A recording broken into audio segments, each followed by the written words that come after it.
Banda jail में मुख्तार अंसारी की मौत के बाद मुख्तार अंसारी के पैतृक आवास मोहम्मदाबाद के फाटक पर लगातार समाजवादी पार्टी के नेताओं के साथ ही उनके चाहने वाले लोगों का आने का क्रम जारी है। इसी क्रम में आज गाजीपुर में समाजवादी पार्टी के राष्ट्रीय अध्यक्ष अखिलेश यादव आए हैं। जैसा कि आप देख सकते हैं कि उनका उड़न खटोला जो है उड़ने के लिए तैयार है, यानी कि कुछ देर बाद जो है अब वो यहाँ से उड़कर कहीं अन्यत्र चले जाएंगे। अगर हम बात करें तो अखिलेश यादव जब गाजीपुर में पहुंचे हैं तो अष्ट शहीद इंटर कॉलेज के मैदान में उनका हेलीकॉप्टर उतरा है। वहां से वो सड़क मार्ग से अफजाल अंसारी के आवास पर गए हैं और जैसा कि जानकारी था कि उनके कब्रिस्तान कालीबाग भी जाएंगे, लेकिन जो जानकारी मिल रही है कि उनके कब्र पर नहीं गए, उनके परिवार से मिले हैं। वहीं पर उन्होंने अपनी संवेदना व्यक्त किया है, श्रद्धांजलि अर्पित किया है और उसके बाद पुनः अष्ट शहीद इंटर कॉलेज पहुंचे हैं और यहाँ पर उन्होंने मीडिया से मुखातिब भी हुआ है। मीडिया से उन्होंने बहुत सारी बातें की है, बताया कि उनके परिवार के लोगों से वार्ता हुई है, लेकिन क्या वार्ता हुई है इसको उन्होंने ओपन नहीं किया। वही एक सवाल के जवाब में जब उनसे जानने का प्रयास किया गया कि क्या वो सीबीआई जांच की मांग करते हैं, तो उस पर उन्होंने कहा कि वो सिटिंग न्यायाधीश के जांच पर उन्हें पूर्ण भरोसा है। इसके अलावा भी उन्होंने बहुत सारी बातें की हैं। मैं परिवार के सभी सदस्यों से मिला हूँ और परिवार के इस दुख में मैं शामिल होने आया। इस दुख की घड़ी में उनके साथ उनका दुख बांटने मैं परिवार के सदस्यों से मिला हूँ। सदस्यों ने कुछ शिकायत भी की। जहाँ तक परिवार से जो बातचीत हुई है वो हमारी अलग बातचीत है। आप मीडिया के लोग हैं, हर चीज को समझते हैं। राजनीतिक लोग अपनी तरीके से डिफाइन करते हैं चीजों को, लेकिन जो कुछ हुआ है वो सवाल खड़ा करता है सरकार के ऊपर। जो घटना हुई जेल के अंदर, उन सवालों का जवाब सरकार के पास नहीं है। कोई आज बात मैं कह दूं, आप मेरे जितने भी भाषण हैं विधानसभा के या विधानसभा के बाहर जब कभी प्रेस से बातचीत हुई है, उस दौरान मैंने ये कहा कि सबसे ज्यादा भेदभाव अन्याय इस सरकार में लोगों के ऊपर हो रहा है और कस्टोडियल डेथ में भी ये सरकार और प्रदेशों से आगे जाना चाहती है। आपको याद होगा मैं बलिया में जब आया था, एक व्यापारी परिवार से मैं मिला था। उसकी शिकायत ये थी, पुलिस प्रशासन जानता था, सूदखोर उस पर दबाव बना रहा था। लाइव उसने अपनी जान दे दी थी, लाइव जान दी थी। उसके बाद एक और परिवार से मैं मिला था, चौकी के पास उस छात्र नेता को दौड़ा दौड़ा करके मार दिया। जेल में घटना होना, थाने में घटना होना, मुख्यमंत्री आवास के सामने न्याय के लिए आत्मदाह कर लेना, तहसील के आगे जाकर के लोगों का या किसी को न्याय नहीं मिला उसने आत्मदाह किया है, जाने गई हैं और इस सरकार को कोई परवाह नहीं है।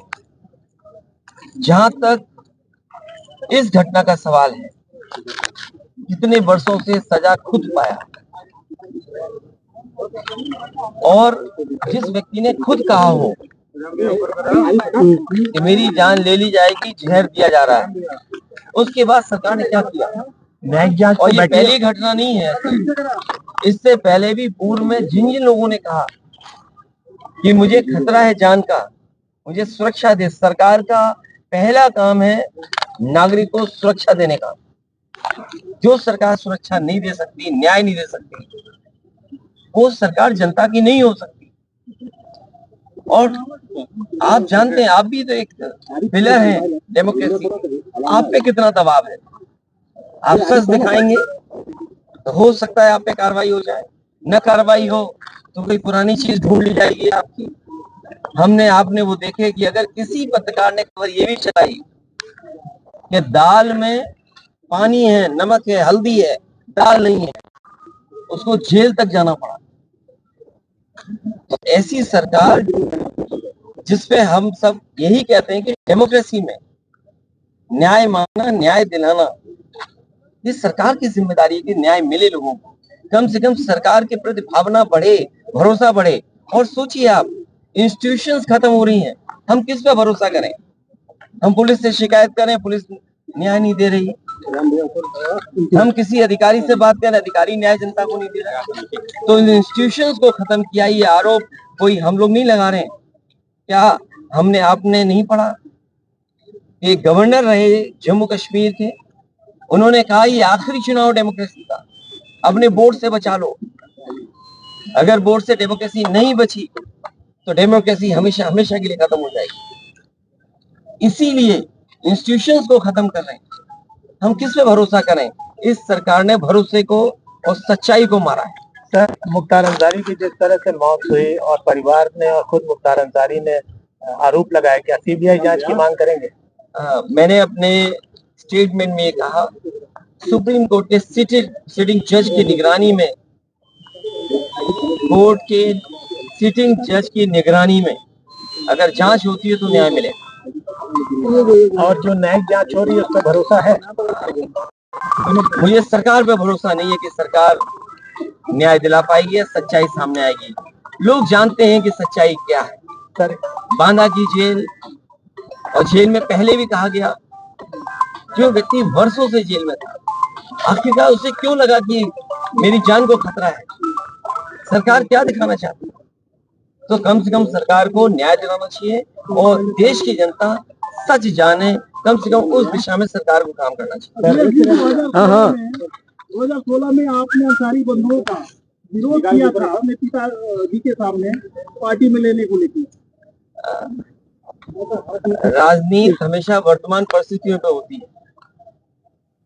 सर, एक पॉलिटिकल सवाल, आपके ऊपर आरोप लग रहे हैं कि 9 टिकट बदले गए और अभी भी बहुत सारे लोग जो है वो अच्छा, हमारे टिकट बदले गए। मैं आपसे पूछता हूँ, क्या कैसरगंज लोकसभा का प्रत्याशी कौन होगा? क्या बीजेपी बताएगी? और आपको तो खबर ये चलानी चाहिए कि बीजेपी के जहां जहां प्रत्याशी जा रहे हैं उनका कितना जनता विरोध कर रही है। इस बार जनता का सैलाब है और ये सैलाब भारतीय जनता पार्टी की सरकार को ढहा देगी। अखिलेश जी कह रहे हैं आपकी डेमोक्रेसी संकट में है, तो एनडीए और आप उसके खिलाफ कैसे काम करेगी सपा? कैसे लोग जनता के बीच जा रहे हैं? लगातार जा रहे हैं और जनता ने जो मन बना लिया है, इस बार भारतीय जनता पार्टी का सफाया होना है। अखिलेश जी, ओम प्रकाश राजभर का कहना है कि अखिलेश खुद पीडीओ को लेकर कंफ्यूज है। बात इधर उधर मत करो, आपसे बेहतर उनको कौन जानता है। अखिलेश जी, आप बहुत करीब के हैं, बहुत करीबी बातें जानते होंगे आप। अखिलेश जी, मुख्तार अंसारी की बहू निकहत से मुलाकात हुई? मैं ये बात, परिवार के सभी सदस्यों से, मेरी ज्यादातर लोगों से मुलाकात हुई। अफशान अंसारी फरार चल रही है, उनके लिए कुछ कहेंगे? वो नहीं मिल पाई अपने पति मैं से। केवल आपके माध्यम से यही कह सकता हूँ कि वो फैसले हों जिससे डेमोक्रेसी पर और न्याय देने वाली इंस्टीट्यूशन पे भरोसा हो। ठीक सर।